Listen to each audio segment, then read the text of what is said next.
Welcome to this week of Beanie and Boom, the podcast. And I don't even know what this is going into week 3. Week 3 of the college football season. Yeah. Entering. And, week 2 of the NFL had some crazy good games over the weekend. We don't have a guest this week. Yeah. I thought it was kind of fitting. I mean, we had so much going on. It was NFL opening week 1. There were so many great games, so many great storylines. I didn't think we really needed a guest, man. I thought we could get in here and chop it up and just give our thoughts on, what we thought about, obviously, Ohio State, what we thought about the landscape of college football going into the second week, who's who. And I think this is at a point in time, man, there were some good games to where you can start talking about the Heisman a little bit. I don't think it's ever too early to talk about the Heisman Trophy. But the NFL, man, all that shit is here. I'm so glad and thankful, and we're going to dive in and talk about it. But first, we got to talk about how we did on BetDSI last week. And if you don't know what BetDSI is, betdsi.com. If you go there, use promo code Beanie100. Yeah. But nonetheless, I did terrible last week on betdsi.com, man, because, every week we pick 3 games that we know for sure that we're going to go and, pick the spread and, whether we're going to take it straight up or whatnot. And last week, man, it was not pretty whatsoever for me. Last week, I took Ohio State. Obviously, Ohio State covered that spread. It was minus 16. Yeah. And they went out and just blew out Cincinnati, which I wasn't anticipating that. I kind of felt bad a little bit, honestly, because Coach Pick was on the other side. Right. I did want to see them at least score, but it is what it is. Nonetheless, they went out and they blew them out. Right. They covered for me. Yeah. Texas, LSU. Now, I picked Texas to cover this thing, and I want to say it was, minus 6, and LSU – man, looked so freaking good, man, which was shocking to me. Well, not really shocking. I knew LSU was a good football team. Wasn't anticipating them looking that good. So they went out and they handled business. And, fortunate enough, it was a little Texas shocking. Wasn't able to, keep up with them because they were able to, stretch it out down the stretch of that game. Yeah. And then for me, Clemson. Who was Clemson playing last night? Clemson, Texas A&M. Yeah. I was anticipating that I don't game. even talk about that. I took them straight up. Clemson, but you didn't just take a team straight up. You took Texas A&M straight up, which is so ridiculous. Yeah, I mean, I like going with the underdog, and But if you gambling, hell, you waste your money going with the underdog. I get it, but at the same time, I don't know. I just felt like maybe this might be their lucky day where Texas A&M has a great game and has the upset. Man, that's how I was feeling in my gut, which was stupid because I could see if the game was at Texas A&M. Yeah, but when you bet, I mean, sometimes I do get it. You got to go with your gut, but you got to go with, what really makes sense too. You got because week 1 they didn't look like amazing. You know what I'm saying? Who? Clemson. Do you remember who they played in week 1 and what they did to them? Yeah, but it wasn't like they destroyed Georgia Tech. Man, but it wasn't like they just looked like how we looked this past weekend. We looked almost damn near flawless, in my opinion. And you said that's how Clemson looked. No. Clemson looked so good week 1. It should have gave you the thought that they were going to go out and dominate Texas A&M. Texas A&M was a much better football team than I thought. I had them just going and covering that thing, and the coach there made it very, very tough. Why am I losing his name right now? He was at Florida State. Give me Texas A&M coach's name. You got that for me? Why am I forgetting his name? Jimbo Fisher. Yeah. Jimbo Fisher, a damn good coach. They paid Jimbo Fisher, I think, close to $100 million. He got like a $90 million contract over there. $100 million. That's why he left Florida State. I mean, it's not many places you win a national championship How many years was it? And you leave. It's a long-ass contract. Oh, okay. Spence, whenever you get it up, Spence. It don't even matter, bro. Chime in and give us that contract number for Jimbo Fisher. Almost $100 million? Like, that's insane. You're looking bro. at 10 years, $75 million. 10 years, 70. I mean, that's still years, beautiful. Yeah. $7.5 million a year. Yeah. But nonetheless, at betdsi.com, I made these bets. I didn't fare well. Berm didn't fare well either because we essentially had the same ticket in our same 3 games. He had OSU, did good there. Texas, no bueno. Clemson, no bueno. But, boom, you did better than us, man. Oh, no, you were just as bad. I keep forgetting that you took Texas A&M. You took Texas A&M straight up. I can't believe that. I should at least ask for points. Right, exactly. Something. But nonetheless, guys, when you're listening, if you want to get some bets in, we'll give you our 3 games later on in the show. I'm going to be back, though. At betdsi.com. Check them out and get your bets placed. Mm-hmm. Off of that right now. Beanie 100. Beanie 100 is the promo code, yes. And that gets you 100%, or not 100%, 100 times. I don't even know 100 times. I don't know why I say that. 100 times is like you're going to get 100 times more than what you bet. That's not the case whatsoever. I don't want to screw that up. But Beanie 100 is a promo code. Yeah. But off that, man, what was your thoughts of the game, bro? You mentioned that you felt bad for Coach Fick already. Well, not when I say that, it's because that's our guy. Yeah, that's our homie. That's family. So obviously, I wanted Ohio State to win, clearly. Right. But I ain't wanted it to be a blowout. You didn't want him to get embarrassed. Yeah. You got Free over there as a defensive coordinator, right? And they just can't stop nothing. At the beginning of the game, honestly, you even texted and said this in the group message that the defense, Cincinnati's defense, did look pretty good at the beginning. But it just, I don't know what it was, man, but we was just hitting on all cylinders, it seemed like. At some point, your horses take over. After a while, I mean, the game was flowing. You even seen J.K. have some big runs right, and do some big things. The offense was doing well. Shoot, Chase Young, man. He's a freak. I mean, he commands so much attention. Every week. The guy gets a blocked field goal. Should have had a pick. Might have been a pick six. Right.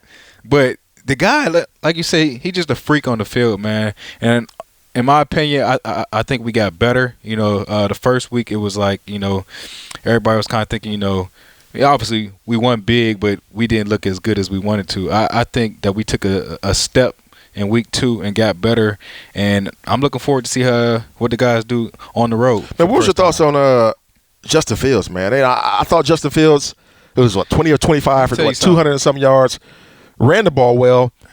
He is he has so much. It seems like he has so much control over the game, right? And it doesn't seem like this is his first year playing in Coach Day's offense, right? I mean, the guy has been amazing. Accuracy has been amazing. I don't know if you've seen this, but I think he's ranked number 1 right now as far as percentages of completion. Yeah, I got that. So we'll talk about that a little bit later on. Adjusted completion percentages. Okay, yeah. And that what adjusted does, it takes away the drops and it takes away the throwaways. Yeah. So he is number 1 on that list, and I'll rattle off that list later on because it's interesting names. Well, my bad. I ain't on that list. Yeah. No, that's all good. That's all good. Well, I mean, that was just something that I had seen. Right. And I just think the guy is doing a great job, man. He seems like he's being a great leader on the field, and he got the offense moving in the right direction. And another good thing I like about what Ohio State has going on, obviously we always have a number of playmakers, but it seems like they're getting a lot of people involved. It isn't just, okay, we got to depend on J.K. and he got to rush, for 200 yards this game, or, We do got to depend on him. Let's not get that twisted. We got to depend on him if we're going to be good down the stretch. Shit. Obviously, we got to depend on him. What I'm saying, though, is I like how right now everybody's getting a touch of the ball, and we're putting it all together. You know what I'm saying? It's not like we got to have that one guy that's just being the guy. The end all, be all. Yeah. I like Justin Fields. I think he's accurate, man. He has so much, and the crazier thing is he's very good right now in what we've seen in the past couple of games, but he has so much more room to grow. Yeah, and that's the wild thing when you look at him play. You see him make all these great throws, but you also see sometimes, and I know it's not really coming up and it's not really glaring, there are also some of those situations to where he can make a play by maybe hanging in the pocket a little bit more, maybe feeling a rush a little bit more. And those are things that I think he will get better at. But those are the one critiques that I have of him thus far, is him feeling the rush, knowing, when to, get rid of the football, when to make a play and not hold on a little bit too long, as we see younger quarterbacks do. I think he's going to be so good, man. So much better as the season goes along. Yeah. Like I said, that's my only issue with him, is him holding on to the ball too long at times. And, with this offense in general. Go ahead. I would say, I think, like you say, he's going to get better with that. But at the same time, we have to remember that this is his second game. Right. That's why I say he's going to get better at it. Yeah. But it's like, and you got to find something to critique, too, when you're looking at it. Absolutely. But this is a guy who probably only played maybe 15% of the snaps last year. Was it that many? Not even that. I mean, but I'm saying, but a guy who's in his first year of starting, right? I think he's doing a pretty good job, and obviously he has a lot of room to grow and get better. So I'm I'm pretty happy with Yeah, I'm happy with it too, man. And I'm really happy that, a lot of times when you're a young football team, because if you really break it down, J.K. is our most veteran guy on the offense. And that sounds crazy, right? Yeah, it seems I know he's been here he's for a junior, 3 years, but it still seems like he's so young. Right. And when you look at it, like, your running back is your veteran guy and your leader, so to speak, and you have a new guy at the quarterback spot to be able to come in and grasp the offense and guys to be confident in him. I see Justin emerging into that guy as we get going down the season, down the stretch. And that's something that's huge. I mean, we're a young football team in all ways. And, yeah, we got some starters or some seniors that are starters on the offensive line. But all in all, we're a young team in terms of having the guys that have experience playing. It's not many of those guys. One question I do have is what's your thoughts on who's the top wide receiver and who's going to be a guy down the stretch that we are going to count on? Last year was Paris Campbell. Paris Campbell was a guy that got the majority of the touches, created those big plays, and that was due in part because he had a whole lot of speed. We would throw this dude a bubble, and he would take it 80 yards in a heartbeat. Yeah. Who do you see emerging as that guy on the offense that can be the go-to wide receiver?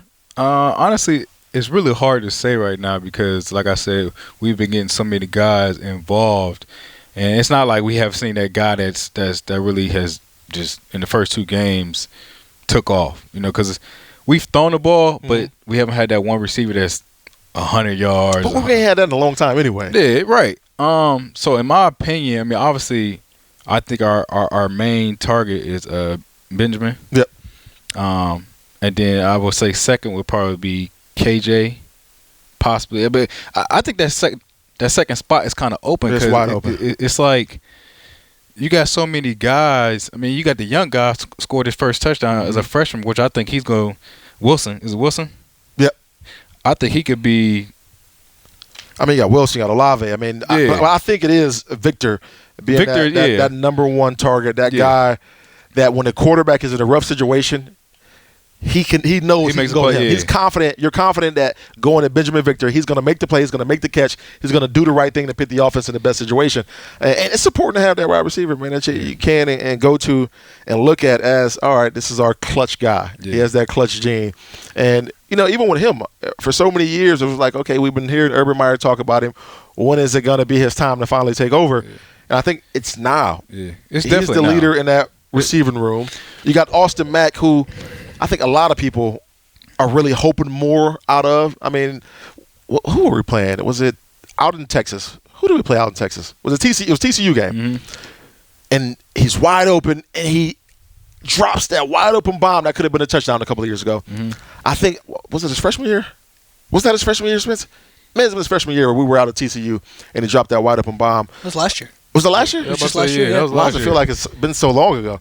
He was hurt all year last year. Yeah. So you probably, it's Right. a distance thing. Exactly. So that's what it was. But that was his time to me to kind of take over. And I think ever since he dropped that wide open ball, it's kind of been. Broke his confidence, maybe? Yeah. His confidence hasn't been there. And yeah, he makes plays here and there, but I want to see him take over because I had such high hopes for this dude, man, coming in here.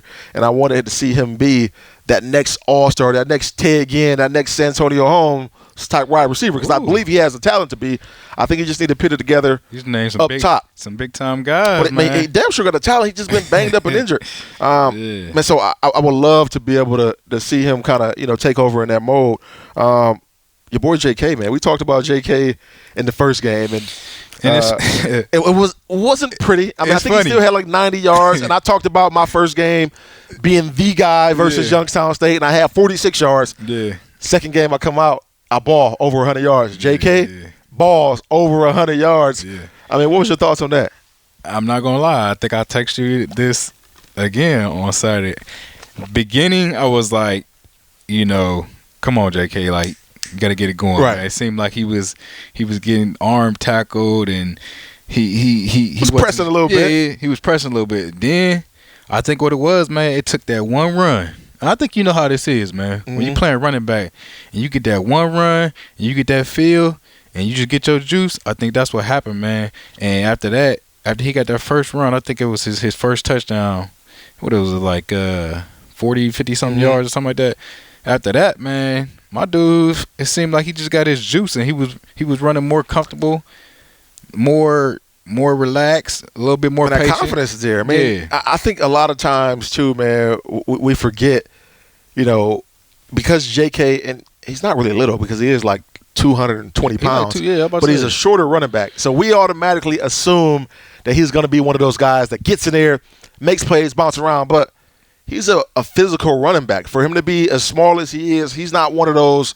He can hit the home run, but he's not one of those guys that gets in there, bounce around, a real slasher type guy. Even though he has that in his repertoire, J.K. is one of those guys where it takes some carries to get going. Yeah. That's how I was. Yeah. I was never going to be one of them dudes. If I got 7 carries in a game, you was going to see me ball and just go crazy with 7 carries. Yeah. And I don't think that's J.K. either, even though he's a smaller statured running back, and that's who we ideally see. And when we're looking at those guys, we're looking at them and used to them being those slashers. That ain't J.K. It takes time for him to get going. He has to be able to feel the game and get a rhythm and get comfortable. And I think last week we saw him be able to do that. Yeah. We saw him be patient. We saw him be able to read through stuff the more and more carries he got. And then you saw that confidence kick in. Mm-hmm. And as a runner, that's so important to be able to get comfortable and confident in a game. And we saw him do that, man. And I think from here on out, we're going to see him be able to do that in games. And, just having that game right there, your confidence is going to be through the roof because you're like, all right, man, I did this versus Cincinnati, who I know is a legit defense, even though we went out and demolished them. But they're going to be a good team moving down the line, so you're going to be confident the rest of the way. Yeah. Another thing I gotta say, I think the offensive line played better this week. I don't know. I mean, if you noticed last week, Justin Fields took some some big hits. He took some big hits this week too. It wasn't sacks. But it was like, some pressures and yeah, he did. But I think it was better than last week. I agree. Even if you could tell how when we were running the ball, the line was movement. Mm-hmm. So I got to give a shout out to the offensive line getting better up front because that's where it all starts at, man. It starts up front because if your guys ain't moving nobody, then we ain't running nowhere. Straight up. And I mean, when you look at it too, when you look at the fact that we got a bunch of new guys on the offensive line, some guys starting for the first time, that plays a role. And it's gonna take some time. You need to get your feet wet. Yeah. I mean, I don't care if you've been here for 4 years. Once you get out there and you're going to be out there the entire time. It takes a little bit of time to get comfortable and confident, and that's something that's key at all positions. Mm-hmm. I mean, confidence that'll get you a long way when you're out there playing, and you just playing like you know what you're doing and you're not second-guessing yourself. And I think we saw that with the offensive line and them be able to develop and get better and be able to understand the schemes a little bit more in the second week. Man, one of the questions that I do have, though, Boom, and I really want your opinion, is, how would you feel if you just went out and had the game that J.K. had, and not making anything of this outside of I'm a running back and I want to think about it because I don't think I would really like it. I feel like you about to ask some and then the press conference comes around on Tuesday or Monday when the coaches get a chance to address the media, and the coaches really ain't talking about the game that you had. They mentioned, J.K. had a good game. We saw him run hard. We saw him do this. But there's talk about Master Teague and him getting some more carries. I've been there before. Because he looked very good. He ran hard. I mean, how would you feel if you're J.K.? Or is it like, all right, I'm making something out of nothing, and it's the fact that they want, Master Teague to be confident, and they want J.K. to know that, hey, man, this ain't no walk in the park. Exactly. I mean, I think that's what comes with coming to Ohio State. Right. I mean, obviously, you could have a great game. They're going to find something to humble you. Right. You know what I'm saying? I think Tress used to do that. Oh, man. Like I say, man, Tress humbled me every chance he got. I mean, bro, let me tell this story real quick, man. So, this shit was just mind-blowing to me, man. So, I just mentioned after my first game as being a starter versus Youngstown State, I get 46 yards. The next week, I have like a $140.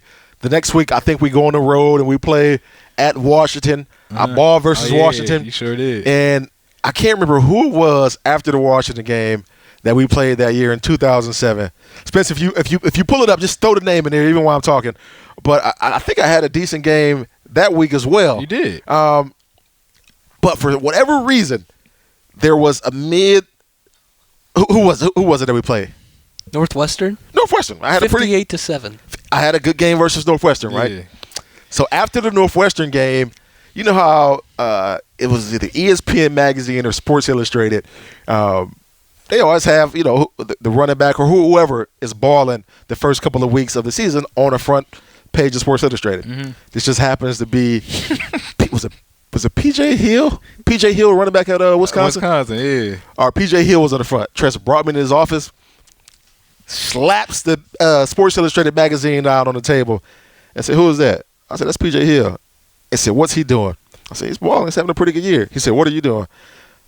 And I didn't know how to answer that because I thought I was having a good year, and I didn't know whether it was something I'm doing pretty good or I could be better. Yeah. So I won my first. I think I'm doing pretty good. Coach Tress says, "You think so?" He gives them, and people don't really know this, man, because you don't really think about Jim Tressel as this type of motivator. Yeah. He says, "I don't think you're doing shit. I mean, this shouldn't be P.J. Hill on the cover of this magazine. Right. This should be Beanie Wells on the cover of this magazine." Mind you, P.J. Hill was a year older than me. The year before that, he had balled as well as a freshman. Mm-hmm. I'm like, damn, he already got some recognition as a name. This is all the stuff that I'm thinking in my head. And Coach Tress is sitting there humbling the shit out of me by basically telling me, all right, man, you ain't good enough. Right. Man, you got this guy in Wisconsin. Get on your shit. Hey, you got this guy in Wisconsin on the cover of Sports Illustrated, and you want to be all world and puff your chest out because you had a couple of good games versus these opponents. And let's not forget that you played like shit versus Youngstown State. Mm-hmm. So maybe that's why you ain't on the cover. Exactly. And that was how Coach Tress. You got to have a big game every week. Bro, and that's just how he was, man. People don't necessarily see that. People don't understand those stories. Yeah. People see him as a button-up guy, but, man, for certain people, he would get in your shit in such subtle ways. For sure. Because it wasn't like he was just sitting there yelling at me saying this, that, and the third. Yeah. And it was like, hey. He was helping you out You more ain't really than doing anything. shit compared to this guy, and in the grand scheme of things, on the larger scale, they ain't talking about Beanie Wells. They're talking about P.J. Hill. Yeah. That's the shit I appreciate with Coach Tress, because he would drop jewels on you like that. But nonetheless, getting back to the question, man, what are your thoughts on Teague and that situation? Honestly, I think they're not talking about it maybe because it's kind of like, okay, J.K. he has been the guy, and they're looking for that next guy to step up. So maybe they trying to just throw it out there like, yo, we got Master Teague, he hasn't had crazy stats, but the dude has been running hard. Right. I had to give you that. I mean, he's not no guy that's going to, blow you away and have a, is it possible that he could have a breakout game? It's possible for anybody to have a breakout game, but I think he's just one of those guys. He's been running hard. He's been getting some positive yards. A good average, probably each game over 5 yards. And if you're getting over 5 yards a carry, that's good, especially in the Big Ten. Right. But I mean, obviously, if I was JK, I'm hearing that though. Right. It's kind of even like though it's saying, your boy, it's your teammate. Hey, it's just like how Tress brought you in the office. Right. Look, okay, you balling out. Mm-hmm. But they ain't talking about you how you know what I'm saying they supposed to. So it's the same situation, honestly. And maybe I'm just sitting here wanting JK to secretly use this as motivation. He got to. I want him to use it as motivation. Even that's your team and that's your boy, I want to see you take this shit to the next level, because what they're doing right now is they're talking about another guy. Yeah. And that's your teammate. Yeah, he's going to help this team. But you're the starting running back. I want to see you take that shit to the next level. And you got the ability to be able to do it. So you want him to take that to heart. But exactly. I want you to. I absolutely want you to. So if you watching this, Beanie wants you to take that to heart. Yes. Because I don't want it to be mentioned to nobody else. You're right.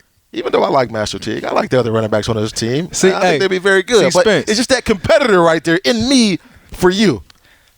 That's why I ain't get no love when I was his backup. It all makes sense now. I don't want him to talk about nobody else, especially after the conversation Coach Tress had with me. Beanie was telling the media, don't ask anything to Boom. Right. No, man, but this game, I wasn't expecting Ohio State to go out and dominate like they did. And the confidence level in the offense just shot up. I think we're much better than years past because of the depth. I like the quarterback situation, and I love the scheme. I love what we're doing. It's not even like Ryan Day at this moment is out here running these fancy plays, and these schemes that's out scheming the defense. We're just going out and running simplistic offense like right now. We're on cruise control. Mm-hmm. We're finding I don't know if y'all used to do this, but when I was in Indy, we used to have our top 10 plays, and it was like we went over those. Right.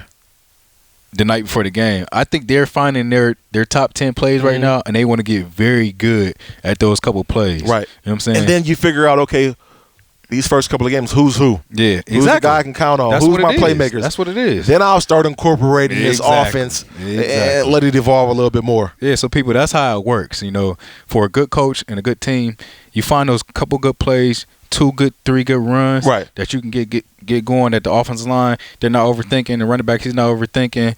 You get good at those plays, then you start throwing the trickery in there. Then you start throwing the whatever it is, you know, Ryan Day got up his sleeve. You know what I'm saying? Because you know it's something. Oh, it's something. He's winning so comfortably right now, and obviously we should have the first game.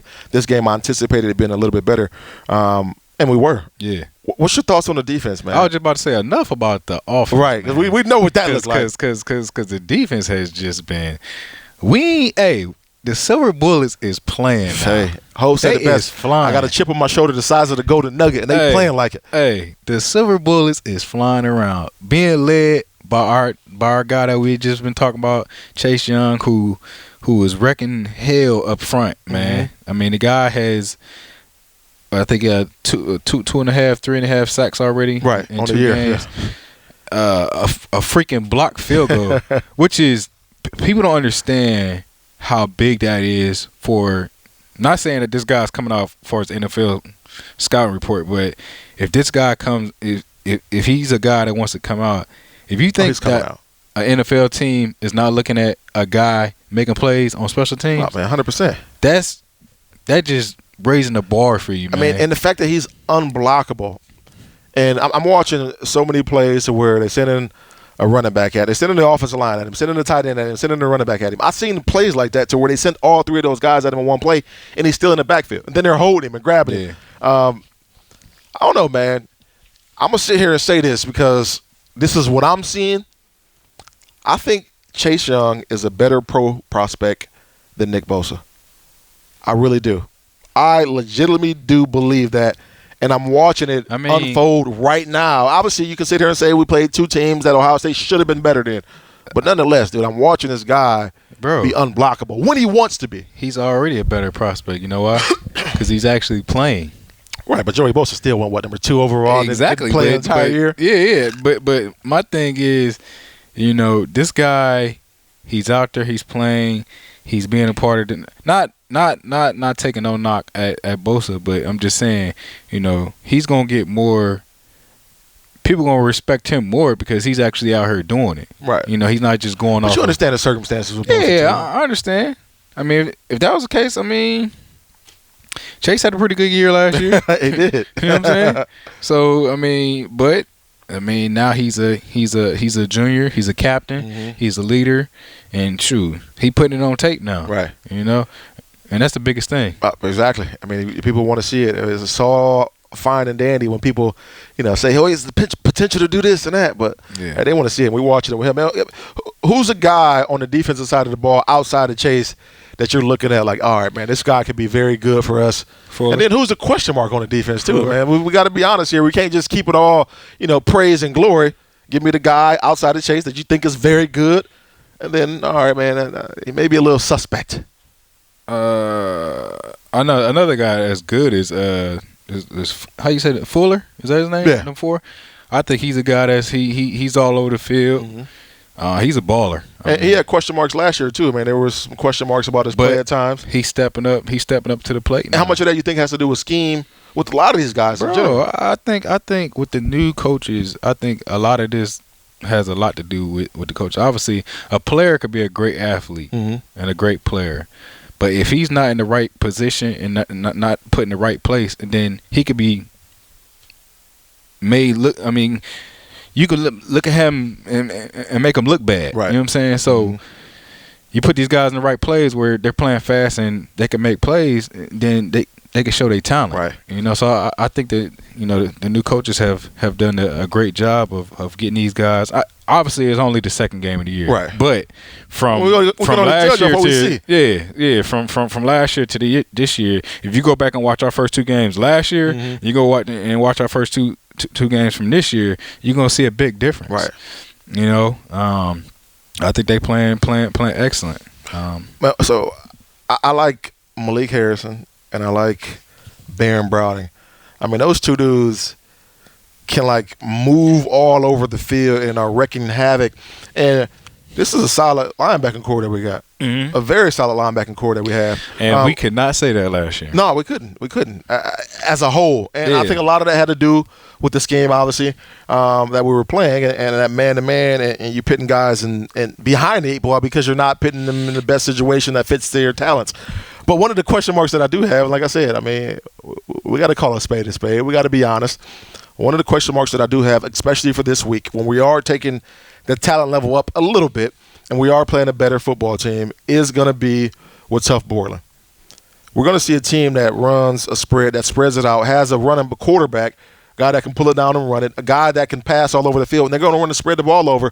And, bro. We're going to find out if that boy can run. Man, we see last week on the interception, man. Oh, my God. He didn't look too fast, man. Tough, I love you as a player, too. If you watch, I love you as a football, but you didn't look fast on that play. Yeah. So, I mean, I think that question mark is valid, and that question mark is there when we get into those teams, when we get into those situations where we're playing those teams that do spread the ball around a ton, that have maybe a dual threat quarterback. Are we going to see him be interchangeable? Or was it just that particular play where he looked slow? That's the big question mark right there. Because we're going to need guys that can move all over the field because we're going to play so many teams that can run those spread-type offenses, that do run spread-type offenses. Yeah, because, I mean, you run into a team like, Oklahoma. Exactly, down the stretch, what you really going to need that.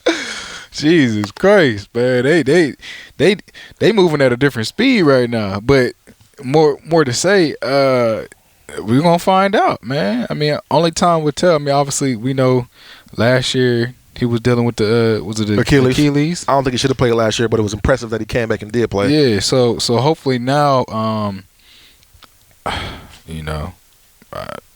he's 100%. Obviously, like you said, we seen him get the pick, and I honestly thought he was going to the house. Right. But I seen it after those first 5 steps. Yeah, I'm saying at first when I seen the pick, I'm like, we about to get us a pick 6. Right. No, sir. No, sir, my man. But one guy I do want to see more, and I think we will, as we, like I talked about, see some of those teams that run that spread offense. Brendan White. I can't believe his play percentage has been that down this year. And I think our boy Spence, did you write a story on that today? That's going to be on Lettermen Row. Yeah, it just went out. Okay, just went out on Lettermen Row, so check it out.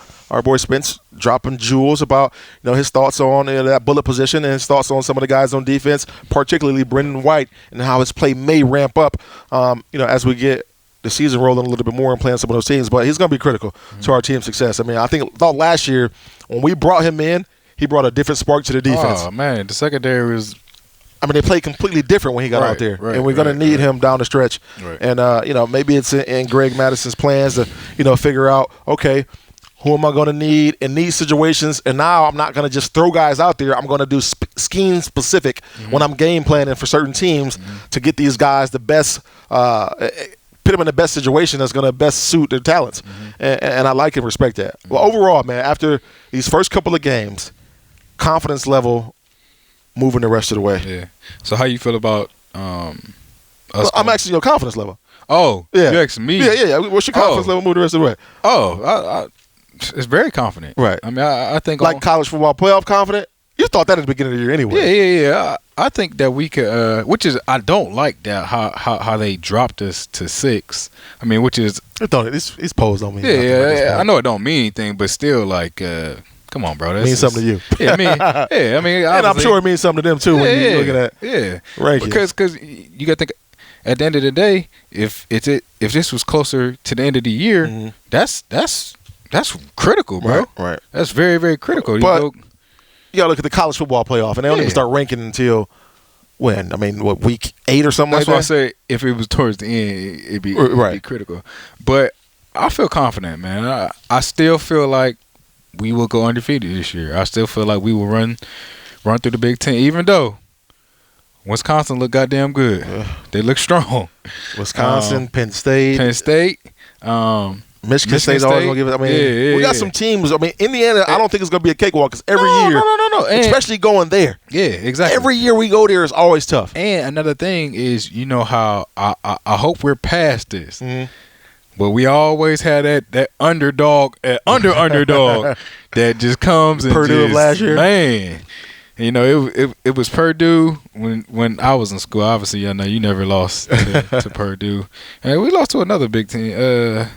We lost to Michigan State one year. Oh, shoot, we lost Michigan State in Big Ten championship. Yeah, I lost to Illinois, hey, man, and I lost to. Okay? I'm just saying, I lost to Illinois, and I lost to who else? I lost to Penn State one year. Yeah. So you know a little bit, but you ain't never lose no Purdue or no Northwestern or anything like that. So in my opinion, I think we should be strong this week, especially in the direction that we're going in.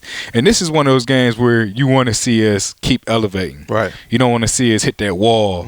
And you know it stops. You want, especially going on the road, you want to see it like, okay, we see what we could do at home. Now, what do we do when we go on the road? Right. You know, when we're not in our environment. You know, how does the defense play? How does Justin Fields play? Yeah.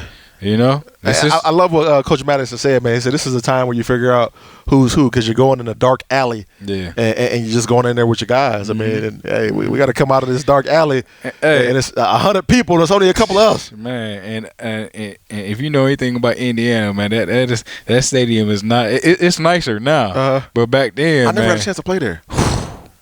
Man, is it a tough place to play? No, it ain't tough. It was just like. I mean, the one year, man, we had the guy sitting up in the corner. He had the whole suit on. Yeah, like that. So, yeah. All right, man. So, hold on. We'll get to this whole suit. Like what? Like a uniform? Like you about to play? No, man. The Confederate flag, the whole suit. No shit. Yeah. Oh man. Yeah. So that was different, right? You know, it was you know. I imagine they're probably not letting somebody like that come in. Yeah, well, I hope not. I hope not. But I thought you meant like a playing uniform. No. Hold on, you never played in Indiana? Oh, I'm thinking no. I never played in Indiana. I think I only played there twice. And one year I ain't played because my ankle was messed up. But moving forward, I feel confident. All right, man, me too, man. My confidence level is all the way there with this football team, and I think it's only gotten better after watching the question mark in Justin Fields because we didn't know what he was going to bring to the table. The offensive line, J.K., just everybody plays so much better. And that defense, man, I can't harp on them enough. The acquisition of Al Washington and Greg Madison has been tremendous, and I think pitting the right guys in the right situations, moving forward is going to be key. I think we will be in the college football playoff. Off of college football, though, real quick. Well, not off of college football. I got to stay on it. Off of Ohio State.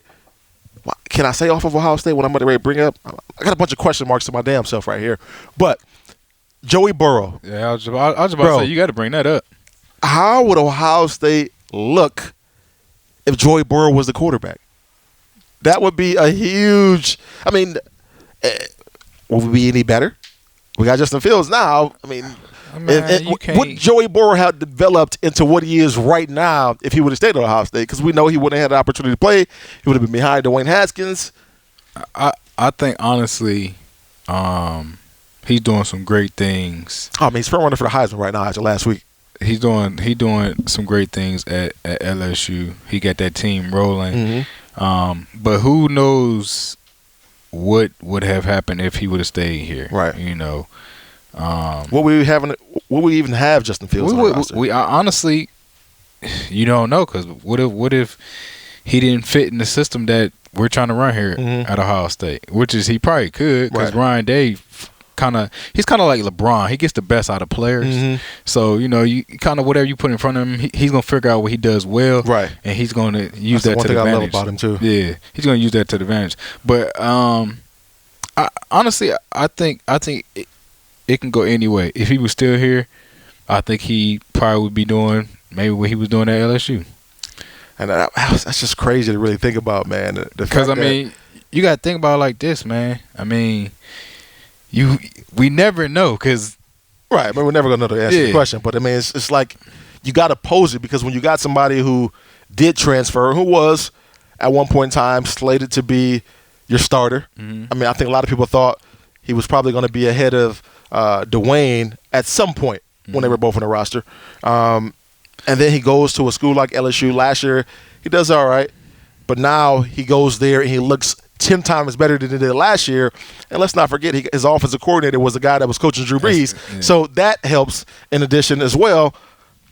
So, yeah, man, that should have just – I don't know, man. The question has to be there, not just for me, but for everybody that loves Ohio State. That says something. What it would have looked like with him here. And what would be any better? That says a lot, though, about Ohio State, about the guys that they're bringing in here. Right. When they can go elsewhere. When they can go elsewhere and freaking be up for Heisman. Just think about how many guys are like that. That's what I'm saying. Didn't we have a guy – who was the kid that we had at Ohio State at one point in time that transferred to Duke? And he ended up going and getting drafted. Cash. And then we had another guy, a defensive back, go to Auburn and go and get drafted. I mean, he was banged up here. Ohio State wouldn't clear him. Kid goes to Auburn, gets drafted. I mean, we got so many of those guys on our roster right now that can go elsewhere and play and be starters. Yeah. I mean, you know how they nuts. say, a lot of people say, I've heard this. I'm sure you probably heard it. It's some guys that are in the NFL that can't start at Ohio State. I believe that. Yeah. I 100% believe that. Yeah, so it's crazy, man. It's crazy. Man, what are we doing? Well, you reminisce on some tight end days. Yeah, but let's move over to the NFL. Oh man, I mean this. If that's okay with you. Oh man, heck yeah. Man. That's okay with me. Yeah, no. I'm saying that because if we were done with, yeah, right. You may have wanted to talk. No, I'm good with that, bro. This was as exciting. Hold on. I'm sorry. I got to talk about this because Michigan almost lost to Army. Oh, how do we forget that? I don't know how we forgot that. That was awful. But the thing, I don't know if you watched Urban Meyer on Fox Sports, right? Oh, yeah. Urban. And, they were talking about Michigan. They were talking about other teams. And I think one of the guys said, yeah, this is Michigan's year. And Urban, he had to catch himself. But he was like, for what? And then he caught himself and kind of gave a little bit of credit. Right.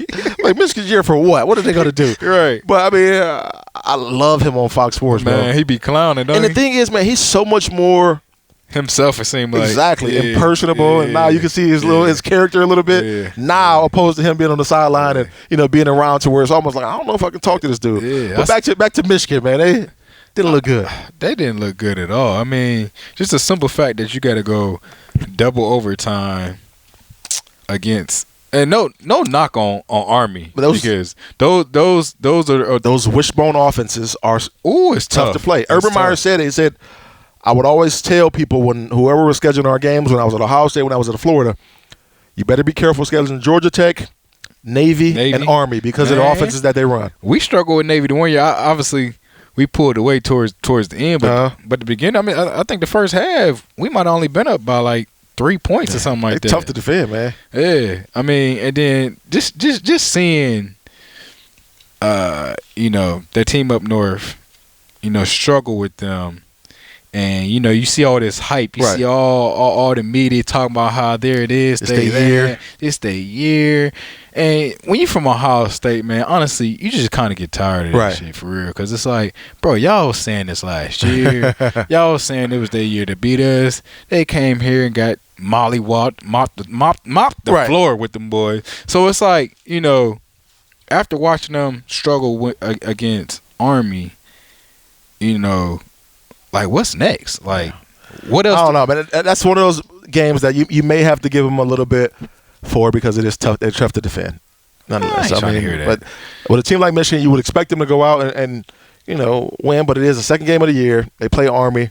And they take them to double overtime. But moving along, we dive into the NFL. Man, we've already been going for damn near an hour. Let's talk about your Brownies. Yes, our please. Brownies. The Browns. The Browns. Why you sound so angry, bro? Because I mean, hey, Will is up right now. Will is up, and for those of you who don't know about the bet, me and Will got a bet right now. The Browns, if they win, was it 9 or more games? 9 games or more. Yeah. Will has to take me to any steakhouse in the country that I want to go to, and if they ate less, I got to do the same for him. But nonetheless, this shit was bad, man. When I'm watching the Browns, and after all the hype this offseason, and everybody talking about on paper how they look, and the paper champs right bro, now. I bought into it. I really bought into it. And I still think at some point they can right the ship and get it. Listen. The Browns are going to be fine. I think so, but I mean, bro, I just didn't like what I seen, man. I mean, Baker, I did not like it. I mean, 18 penalties, bro. You're not going to win a game with 18 penalties and almost 200 yards. And 3 turnovers. But almost 200 yards in penalties, that's putting you behind the 8 ball from start. And just Freddie Kitchens is a coach. He was a tight ends coach when I was in Arizona, so he's a player-friendly guy. But the lack of discipline that I've seen with that football team from a penalty standpoint, that's on the coaches to me. Yeah, you can say that's on the players. They're jumping off sides and they're getting these penalties. But when you have a team that's undisciplined, what the hell are you doing in practice? What the hell are you doing in meetings? Why is that not a point of emphasis and that you're stressing constantly? What you got for us, Smith? Did you worry about that with a rookie head coach? Did I worry about the lack of this? I did. I really did. Do you think that they'll look back and maybe think they should have probably went with somebody more experienced than Freddie with how many guys they have on this roster? I don't know, man. At some point, I think if it blows up in their face and we don't look good and we don't make the playoffs and we don't win more than the 9 games, then I think so. But you gonna be big, man. I'm gonna be so pissed off. I think you will question that. But after this game, man, I hope Freddie gets with his team and he looks at him to a man. You got to be better. You got to be more disciplined. And then let's wipe out that situation, right? The penalties. Maybe it's a little bit more closer of a game than we look at and that we see. But when you got that many penalties, man, it's putting you behind time after time after time. Like at some point, somebody has to step up and be a leader on that team and pull everybody to the side and say, "What the hell is going on?" I didn't see none of that. I was about to say, honestly, I know everybody loves Baker Mayfield, but I do not see him as a very vocal leader. I don't feel like guys look to him like as our leader. Right. That's just not now. I don't think so. I mean, then and honestly, bro, in my opinion, I know everybody's upset that they got beat the way they beat. I mean, the way they got beat and everything like that. But if at any point, I'd rather this had happened now. Oh, right. I'd rather them get they teeth kicked in right now, and I'm hoping that this is a wake-up call to, hey, y'all ain't about to just beat the Browns, and y'all got to put that work in, and everybody got to gel together, and everybody got to, hey, all them Eagles and everything y'all got going on, or whatever it is, man, throw all that shit in the river over there. And bring it all together. I'm just so disappointed. I was so embarrassed, man. Everybody was hitting me with what the tight end Delaney Walker said in the conference. Oh, he killed them. They are who they thought they. They are who we thought they were. And everybody was texting me that shit, man. I'm like, come on, man. I was so pumped up, and to start the year like this, it was just bad. It just left a nasty taste in my mouth, and because we look so sloppy. And then, I mean, when you look at Freddie, the way he called the offense last year was almost completely different than what we saw on Sunday. He put Baker in situations for him to succeed. He didn't put him out there and say, spread the ball out and do these crazy things. No, we ran the ball effectively, and we still did run the ball effectively in this game, but you were kind of controlled with how you were going to unleash Baker Mayfield. And I thought we took the reins off of him. We took the cuffs off of him and let him do what he wanted to do. And then when you're getting pressure in the way that we were getting pressure, we're still doing 5-step drops. Who in the hell does that? Freddie's a good enough coach to understand, all right, when I'm in those situations, one of my starting offensive tackles is out, my right tackle is looking garbage. All right, so what am I do? I'm going to get him in some 2-3-step drop situations. Right, that's another part of the discipline right there.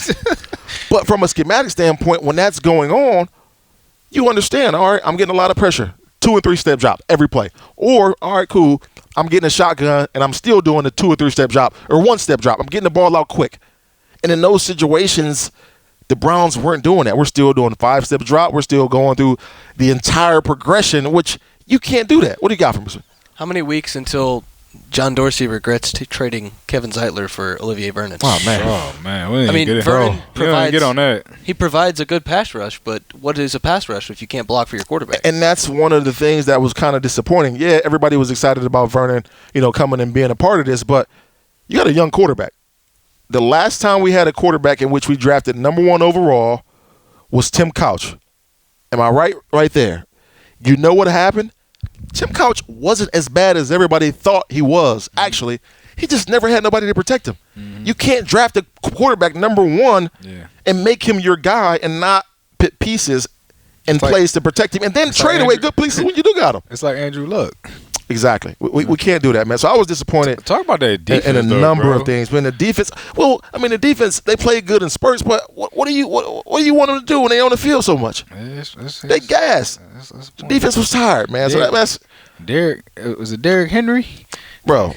Hey, Derrick Henry he look all right. But when you that big and you that fast and you got a defense that's tired because they're on the field, you can lean on a guy like that. Right, so, I mean, that's my spiel on the Browns. We got to get better, man. We got to get better ASAP because I love the Browns, and I do not want to be embarrassed, and I do not want to pay to take Will and his family out to one of the most expensive steakhouses in the country. And Will sent me some steakhouses from New York. He was sending some steakhouses, Prime 112, and I know how expensive that shit is down in Miami. So I ain't trying to do all that, man. I am not whatsoever. I mean, I'm not canceling the Browns. I ain't canceling them either, but we got to be better. I ain't canceling them out. It's the first game. Who we play this week? We're the Jets on Monday night. See, they both coming off L's. Right. They both gonna want to win. I mean, primetime game. Is it in New York? I want to say it's in New York, I believe. Yep, it's in New York. All right, man. So, and then now everybody wants to talk about Odell playing in his watch. Like that would have something to do with them losing. It's crazy that he did play in a $350,000 watch, but like I said, the man has to have a deal. Oh man, he absolutely has to have a deal with Richard Mille. Yeah, I mean, there has to be a deal going on where it's like, hey, bro, you wear this watch. We either give you a watch, right, or we gonna pay you amounts for the advertisement, large amounts of money. Even if he would have got fined $5,000 for a uniform infraction, it would have been worth it for Richard to say, the company to say, all right, we're gonna pay this fine for you because the exposure that you're generating. I was just about to say, at the end of the day, Richard Mille won this past weekend because everybody's talking about it. Everybody's talking about it. He lost the Browns locker room. It's such a distraction. So Will just said, if you couldn't hear him, he thinks it is just a distraction. I don't, because we've been watching him play all preseason, all training camp in the watch. Well, just the conversation may be a distraction. But to me, I mean, if it would have been a G-Shock, nobody would have ever said anything. Because it was the watch and the cost, the price tag associated with the watch. Yeah. Ain't nobody even know what kind of watch it was. Right, exactly. It was some fact. Once Bleacher Report put it out. Yeah, it was some fact. This is a Richard Mille. There's $350K. The simple fact that it's a $350,000 watch, which is insane. Yeah. I would never do it. But they made it tailored to him, and so he could play in it, and I'm sure it ain't one of the big heavy ones like the other ones are. But nonetheless, I don't care about the watch. I don't care about none of that. I just want to see him be better.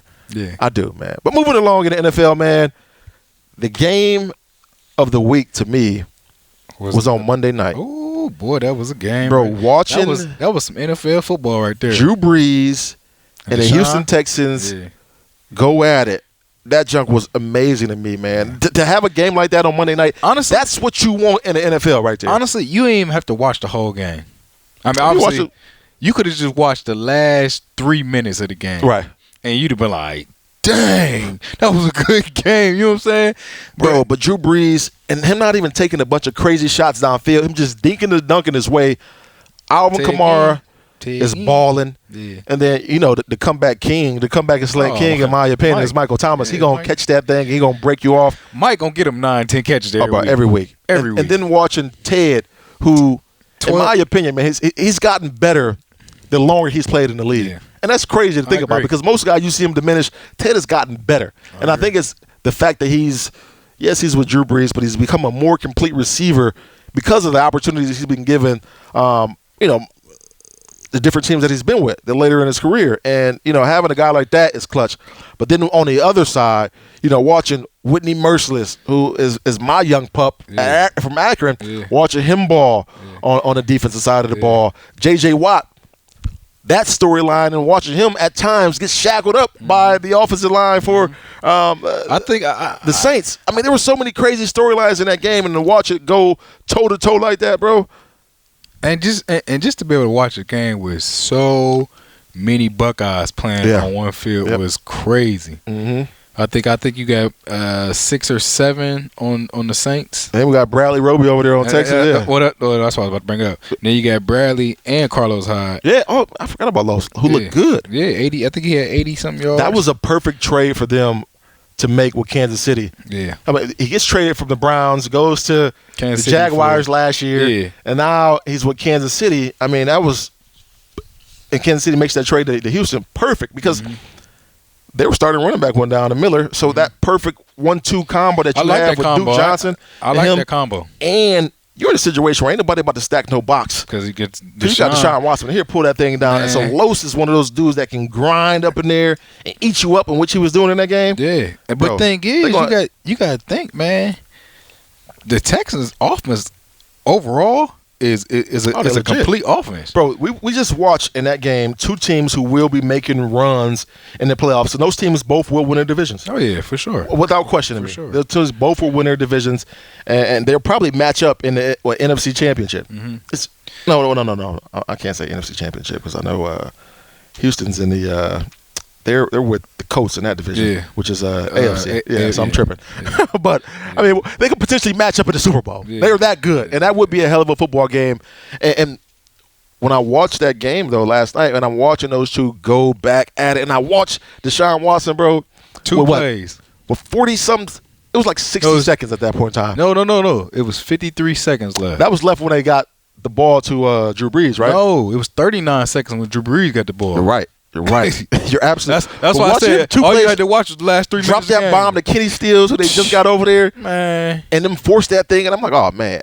No, but Drew Brees, it was D Hop the first. But I'm talking about Kenny Stills on the touchdown. Yeah.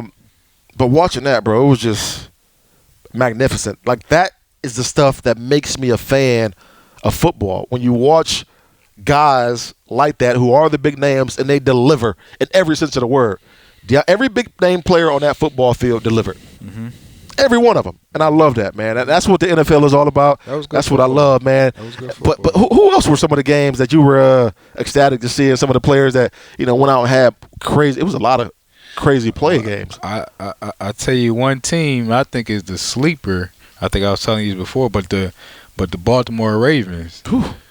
Lamar Jackson. He said, "I look pretty." Hey, that wasn't bad for a running back. Right. So let me ask you a question with that. I mean, was it the fact that Lamar Jackson got better? He looked good in his second year, which he looked good in that game. Yeah. And the offense is tailored towards him, or was it the fact that the Miami Dolphins suck? I was thinking the same thing, but at the end of the day, it's a whole nother NFL team. They got players on the NFL team. You are right. They drafted players just like the Baltimore Ravens. You are did. right. You know what I'm saying? I'm glad you gave that answer. I don't want to hear that. You know what I'm saying? Like they got top players over there. There's somebody over there that just got top paid money over there. You know what I'm saying? Everybody gets paid. So I don't want to hear that, man. I'm glad you said that. This ain't college. Right. This ain't college. This is These the NFL. grown men out here. Yes. You know Lamar Jackson looked phenomenal. He looked good. Stop playing. I'm with you on that one. Give that man some respect. The boy can throw the ball and he can run it. Bro, okay? Point blank City, period. That team is going to be so good.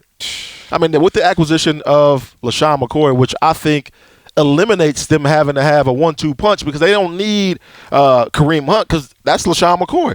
They don't need the other guy because that's LaShawn McCoy. LaShawn can run inside the tackles and he can break you off in that pass game. Let me ask you this, and to be all the way 100. I already know he later in his career, but if you had to pick out of Kareem Hunt and Shady McCoy, who you taking? I mean, where he is in his career right now? I'm just saying. I mean, I'm probably take Kareem Hunt because Kareem Hunt looked very good, but LaShawn McCoy looks good too. So it makes you don't really need Kareem Hunt if you got LaShawn McCoy, but if I'm picking between the two right now at both of their stages in the career, Kareem Hunt's so much younger. I just watched this dude run wild the past couple of seasons. And last year he was off to a great start before he got suspended. So I got to go Kareem Hunt. Okay. But, man, I mean, they're so good and loaded. And finally seeing Sammy Watkins be the Sammy Watkins that was and that's the thing. Drafted as high as he was, then traded and got that fat contract when he ain't really do much over there in Kansas City, which was everybody was shocked about. Yeah. We talk about it in our group chat all the time. Yeah. When people get paid. That boy get paid like that. He ain't we'd be happy for him. But right. Yeah. But watching him ball like he did, bro. Man, let me tell you something, man. Sammy Watkins probably could be, and you might think I'm crazy when I say this, Sammy Watkins. Oh, you played with him a little bit. Yeah, Sammy Watkins healthy could be a top 5 receiver I in the believe NFL. you. I believe you. I do. After seeing what I've seen, Size, Sammy big. right? He ain't no little dude, And he fast. and he fast as hell, Bro, I believe you. Only thing that has knocked Sammy since he been in the league is he's had these little nagging injuries. You know, feet, the whatever. You know, the toes, Hamstrings or whatever. something. Yeah, but if that boy stay healthy, in that offense, man, Sammy might go for over 1,500 yards. This I year. believe it. But we'd be remiss if we didn't talk about the Dallas Cowboys. Oh yeah. And Okay, we're gonna talk about them, but are they the real deal?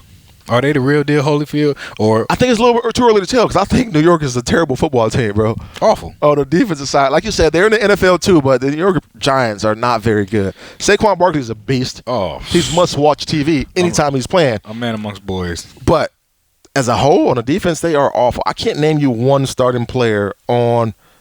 Who can you name on the starter on the defense? I got to think about it. When I look at the New York Giants defense, I got to think about the guys. Before it wasn't like that. I can name off O.C. Junior, Oh, man, Justin they Tuck. deep. I mean, there's so many guys. I mean, right now I have to think about it, and I'm sure I could if I tried hard. But I don't want to rack my brain too much in thinking about the Giants defense. The Dallas Cowboys, though, they are good, and they look that good without even feeding Zeke. They say, you know what, Zeke, you coming back? You didn't go through training camp. We're gonna give you these 13 carries, But he couple catches. He look good though. Oh, that's Zeke. You know, anytime The he boy- gets in a football game, he's gonna be him. The boy look good. The boy good. But, Dak hey, Prescott, though, he put the pressure. oh, he want that money. So if you're Dak, what do you do in that situation? Are you saying, all right, pay me now, or wait till the end of the year and then you really gonna have to pay me? Because if I'm playing like I'm playing right now through the rest of the way, in which he's anticipating, you're gonna have to make gotta make a business decision. about $38 million a year. Because you got to make him the highest paid quarterback. Not to say that he's the best quarterback in the league, but you have to make him the highest paid because that's just the way the things go. I mean, somebody has to set precedent. Hey, I'm not paying him. At one point in time, Matt Stafford was the best was the highest paid quarterback in the league. He wasn't the best. Trash. He trash. But he wasn't the best in terms of winning and losing. Yeah. He's not up there with the Tom Brady's and the Russell Wilsons of the world. Yeah, 'cause but you're gonna have to do it because that's just how things go. You got to set precedent when the new guy. You got to reset the market every single time. And you can't give him one of those deals. Maybe before the season you could have got him in line to, be one of the, top 5 guy. But now I think you have to make him the number 1 guy, especially if he continues playing how we just saw him play the other night. Another performance was Deshaun Jackson Oh, bro. back in Philly, Like guys finding flying like an eagle again, balling. guys I'm talking about- finding the fountain of youth. yeah. And I don't think he ever lost a step. It was just a matter of the situation he was in. He's a beast. He's a beast, man. And this is a team that I want to talk about real quick, man, because they just went out and made a splash with a trade. But we watched them just straight up dog walk the Pittsburgh Steelers, the New England Patriots. That team is so freaking good, Boom. And when you watch Tom Brady on the offensive end, you watch his weapons, and you just watch him be able to distribute the rock to these guys. And, I mean, let's be honest. Right now, the receiving core, Julian Edelman is very good, but they're just not big-name guys. Josh Gordon, he was a big-name guy at one point in time. What are you saying? Philip Dorsett had a breakout game.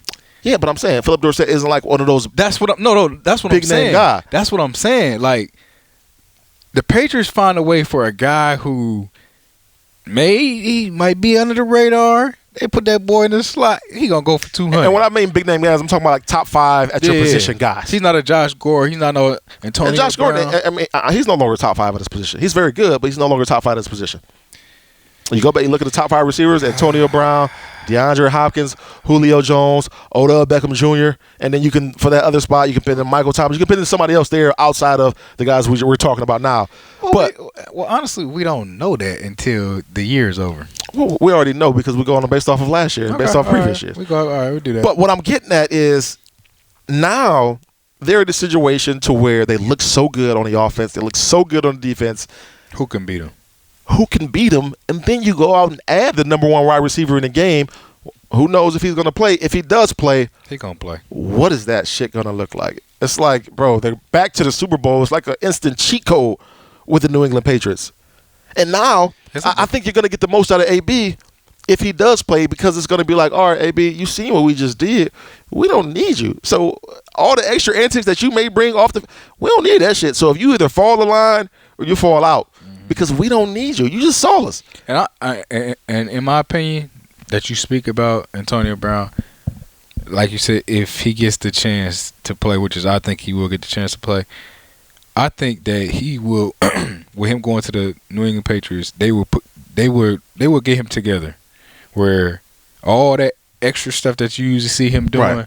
AB still gonna be AB. Don't Right. get me wrong. I mean, But you ain't gonna see. I guarantee you ain't gonna see him have no phone call. with Belichick and him with recording Belichick and at putting it all. on. At all. I feel like Belichick like a part of like Right. a mob or something for real, bro. Like, But while we're talking about AB, Spence, you want to pull up the story of AB, the latest story? There's been so many this offseason, and it's just drama after drama after drama with this guy. And now we're talking about him potentially, well, not even potentially. He has the rape allegation out there and the sexual assault allegation and abuse out there. Spence, you want to rattle it off for us, man, real quick, man, and talk about that a little bit, and boom, we'll give our rebuttal. Yeah. So Drew Rosenhaus was on one of the TV shows today talking about how Antonio Brown's denying this allegation, serious denial, and Antonio Brown is being not charged, but the Pittsburgh DA, Allegheny County prosecutor Stephen Zappala said Wednesday in his office he'll look into the allegations made against Brown, apparently against a former trainer, and I don't know. Yeah, It's going to be a fluid situation that's worth monitoring, but the Patriots do have a void for the contract if something like that were to happen. Oh man, so I mean, in this situation, can you imagine a guy? Thanks, Spence, and that's our very own Spence from Lettermen Row, our guy with Beanie and The Boom as well. You'll hear him on a weekly basis chiming in with some stats and chiming in with some stories like this, always on Beanie and The Boom podcast. Can you imagine a guy within 30 days? Say this goes wrong, and the contract goes out the window. Mm-hmm. This guy would have lost basically in guaranteeing money like $40 million.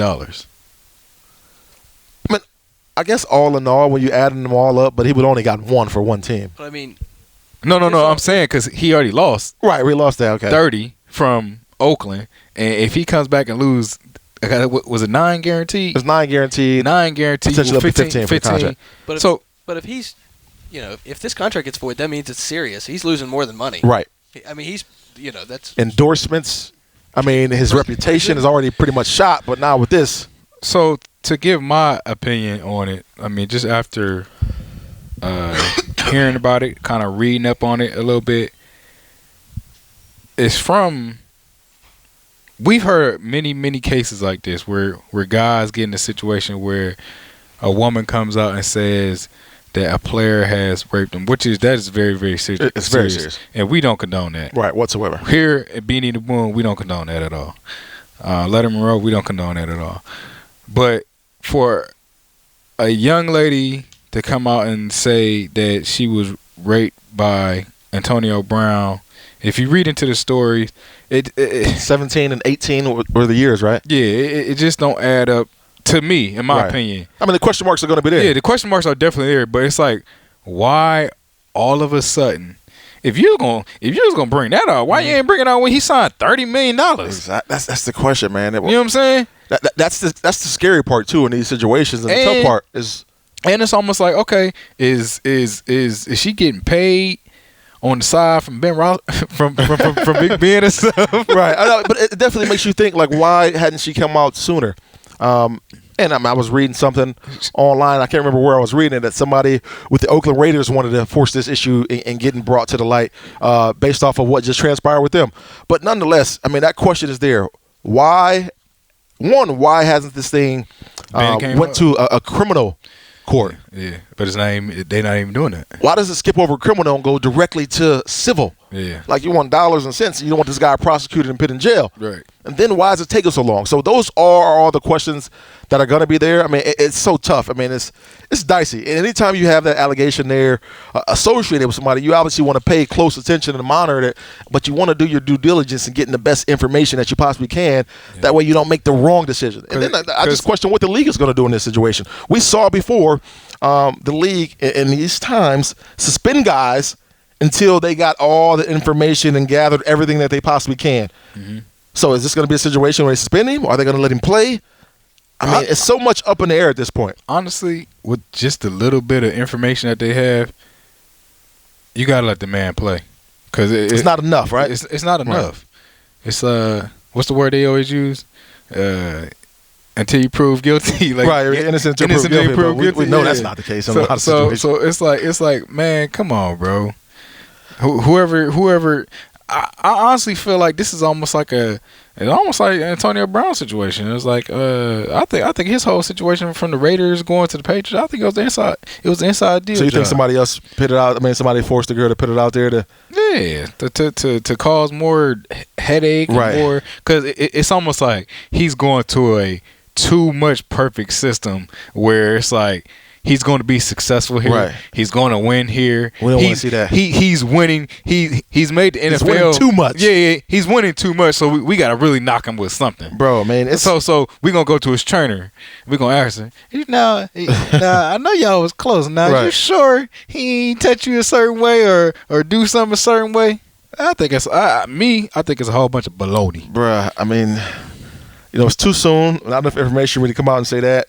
And I want to be respectful to whoever's been through that, and I don't want to throw it either way, but it doesn't sound all the way there, to be honest, because the question I always have is why does it take so long, especially when we've been through the Me Too movement, we've been through those situations as is, so that should tell you, all right, there's no longer any need to wait, because as soon as it happens, you can come out. Now, I get people go through different things and need to deal with it as they do. I don't know. This thing is murky, but I can tell you one thing. This is going to be one hell of a 30 for 30 for AB. One hell of a 30 for 30. So if everything does go to shit for him, at some point in time, he'll be able to sign some autographs during his 30 for 30s, as we see a lot of guys do, because it's going to be a crazy shit show. Yeah, I agree. And like I said again, I don't want anybody to take this the wrong way. Not that we're saying that Antonio Brown is right or wrong, and but at the same time, we've seen where guys have pretty much lost everything off an allegation. Yeah, an allegation where somebody said they did something, which is the truth came out that they didn't. Right. So we've seen it before, so we want to, withhold judgment to this point in time, but it's a little crazy. Yeah. That's a wrap, man. But we gotta, before we get out of here, where we at on time? Hour and 12. Yeah, let's make it like a wrap. Before we get out of here, we gotta go to @betdsi.com, and we got to talk about our bets that we are making against the spread this week. Mm-hmm. Now, most of mine on a regular basis at BetDSI are going to come on a college end. I don't like betting pro because I don't know, it's a little bit tricky. It's a little bit tricky. College, I mean, you can kind of gauge a little bit more. Yeah. So I BetDSI, man, I'm going to take Ohio State versus Indiana -16. I think Ohio State's at some point is going to blow the doors off of Indiana. Maybe tough to start, but I think we're going to do that. I think we will cover that spread. Bama at South Carolina, -25. This gets tricky, man. And go ahead. South Carolina joined the SEC, I think it was 1991, in which we researched. And, anytime Bama goes to South Carolina, it's always a tough matchup. And although Bama's a very good football team, I do not think that they cover. So I'm taking South Carolina on a -25 in this situation. And then Pittsburgh versus Penn State. It's Penn State -17. I know that in-state rivalry is always tough. I don't think Penn State cover. Yeah, I don't think so either. I don't think so. So I'm going Pittsburgh in that situation. So the games again, OSU, Indiana. I'm taking OSU -16. Bama at South Carolina. I'm taking South Carolina -25. Pittsburgh, Penn State game. I'm taking Pittsburgh -17. I'm going NFL. We got the Carolina and Tampa Bay. Carolina's -7. I'm taking Carolina. I think Tampa Bay is just they ain't a good team. They look bad. So I ain't know. And I think with Cam, they got the running back over there. Mm-hmm. I think they could put up some points over there.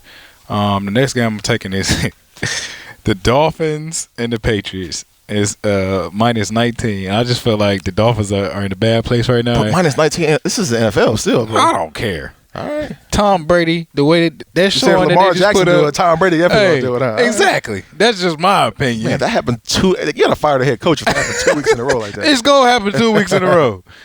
They just smashed the Steelers, bro.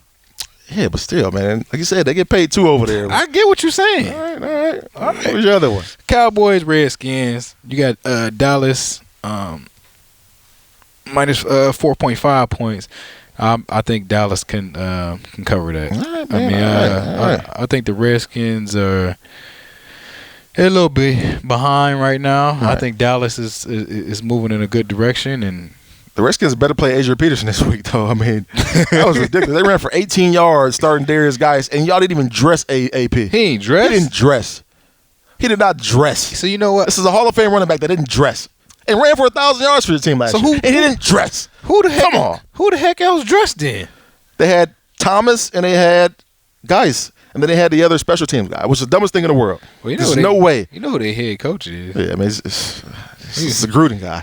He be doing some dumb stuff, man. But yeah, man, those are our picks this week. So go to betdsi.com, use promo code Beanie100, and make your picks. They pay fast. And yeah, man, it's all fun and games, and you might as well win some money while you're at it. But That money. that's a wrap on Beanie and the Boom, man. We appreciate you guys listening. Check us out. Apple.